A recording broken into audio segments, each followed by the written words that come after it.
Zmage na igrišču so premalo v ligi ekstremov.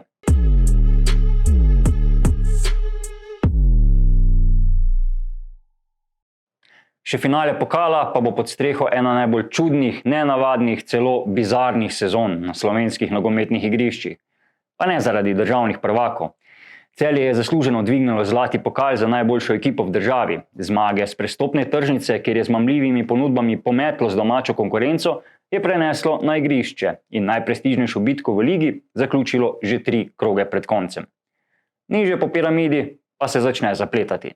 Branilka naslova Olimpija je zavestno razmontirala zmagovalno moštvo, ko mu je z razhodom s trenerjem Albertom Riero odrezala glavo.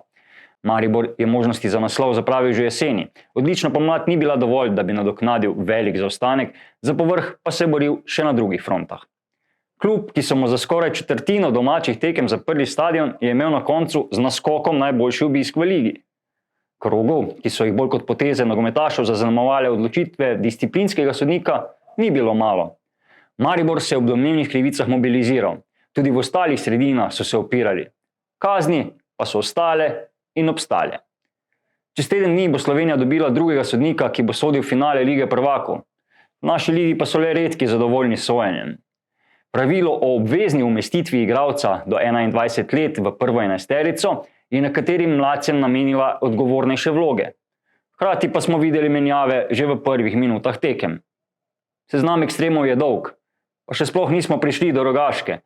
Novinka med elito si je na igrišču priborila obstanek, postala hit spomladanskega dela sezone, z uvrstitvijo v finale pokala poskrbela za zgodovinski uspeh, a dolgo vojno z Nogometno zvezo Slovenije je izgubila. Njena pritožba je bila zavrnjena. Rogaška je ostala brez licence za prihodnjo sezono. Preveč razpok v ligi in klubih je zazevalo v zadnjem letu, da bi v prihodnost slovenskega klubskega nogometa pogledovali z optimizmom. Morda pa obete popravi evropsko prvenstvo, ker tudi igralci iz slovenske lige ne bodo brez besede.